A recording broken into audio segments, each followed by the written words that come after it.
Some people don't cry, not because they are strong, but because they broke a long time ago. Welcome to Linda's story. Hello again with a new story. I have been working as a psychologist for many years. I've sat across from people carrying grief so heavy it changed the way they breathed. I've heard confessions that would make your chest tighten just listening. But there is one case, one woman I still think about when I drive home in silence. Her name was Linda, and when she first walked into my office, she didn't look broken. That was the first thing that fooled me. She was 47, neat blazer, hair pulled back. She sat down, crossed her legs, and said, "I'm fine. I just need someone to talk to." If you've ever said those exact words, you already know what they really mean. She'd been divorced for 8 months. Her husband of 19 years had left. Not dramatically, not with shouting or plates smashing against walls. He had simply packed a bag one Tuesday morning and said he needed space. No affair, he claimed. No big reason, just space. She told me this with a smile. That smile stayed on her face for 3 full sessions. By our 4th meeting, the smile had started slipping at the edges. She came in wearing the same blazer, I noticed but said nothing, and she sat down and stared at the plant in the corner of my office for almost 30 seconds before speaking. "Do you ever feel like you woke up one day and didn't recognize yourself?" she asked. "Tell me more about that," I said. "I stood in front of the mirror this morning," she said slowly, "and I couldn't remember the last time I did something just for me. Not for the house, not for him, not for the image of what our life was supposed to look like, just for me." She paused. "I don't think I know who I am without being someone's wife." That sentence, if you've ever lost yourself inside a relationship, fully, quietly, without even realizing it was happening, you know exactly how much weight those words carry. Over the following weeks, Linda began to open up in ways that surprised even her. She talked about how she had stopped painting, something she'd loved since college, because her husband found the smell of acrylics irritating. She talked about how she'd started ordering the same meals as him at restaurants, not because she wanted to, but because disagreeing felt like too much effort. She talked about how, somewhere between year 7 and year 10 of the marriage, she had started shrinking. Not physically, but in every other way that matters. "I made myself smaller," she said one afternoon, her voice very quiet.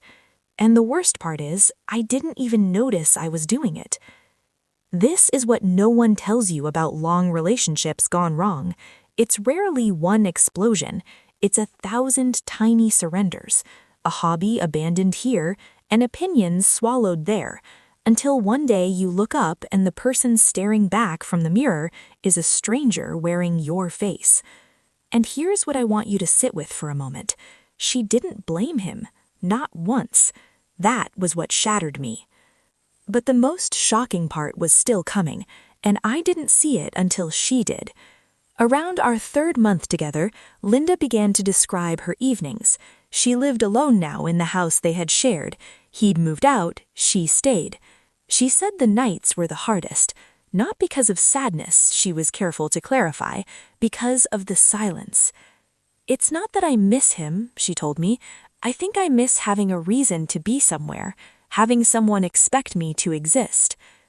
Things were finally starting to shift between us. She was painting again. Small canvases, nothing serious, she said, but her eyes lit up when she mentioned it. And then she came in one session looking different, quieter, like something had settled over her overnight. "I found something," she said. She reached into her bag and placed a folded piece of paper on my desk. It was a letter, handwritten, her handwriting. She had found it while going through old boxes in the spare room.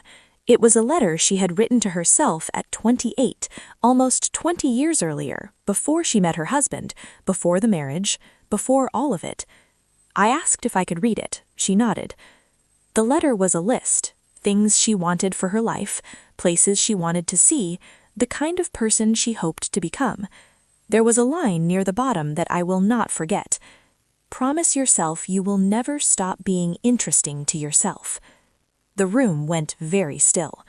She looked at me. Her eyes were wet, but her voice didn't waver. "I broke every single promise on that list. Every one." What would you do if you found a letter like that, written by a younger version of yourself, full of hope, full of certainty, and you realized you had quietly betrayed every word?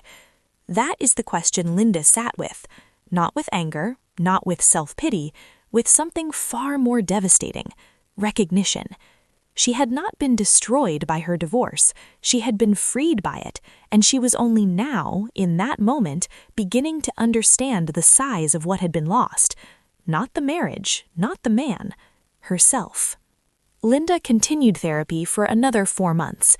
The change wasn't sudden, it never is. It came in small, quiet waves, the kind you only notice when you look back. She started painting seriously, not the small canvases she'd mentioned almost apologetically in earlier sessions. Real work, larger pieces. She brought a photo once, not to show off, she said, just to share, and the colors were bold in a way that told me everything words couldn't. There was anger in that painting, and grief, and something that looked unmistakably like relief. She joined a local class on Thursday evenings. She started cooking meals she actually wanted to eat. She called an old friend she hadn't spoken to in 6 years, someone her husband had never warmed to for no real reason she could identify, and they talked for 3 hours. "It felt like finding a coat I thought I'd lost," she told me. She booked a solo trip, somewhere she had always wanted to go, a place he had never been interested in. She mentioned it almost shyly at first, as if she was waiting for someone to tell her it was a bad idea. When I said nothing except, "How does that feel?" she smiled, not the polished, armored smile from our first sessions, but something rawer and more real. Terrifying, and completely mine. On our final session, she walked in without the blazer, hair down, no careful posture, no rehearsed composure. She looked for the first time like someone who had decided to take up space again, not because anyone had given her permission, but because she had finally stopped waiting for it. She didn't say much that last day, neither did I. Sometimes the most important work happens in the silence between words, and any therapist who has sat with a real breakthrough knows exactly what I mean. There is a particular kind of quiet that fills a room when someone has genuinely arrived back to themselves. It's different from sadness, different from relief. It's steadier than both. I felt it that afternoon, and I let it sit there between us without trying to name it. As she left, she paused at the door. I think I finally remembered my name. Not her actual name, you already understand that.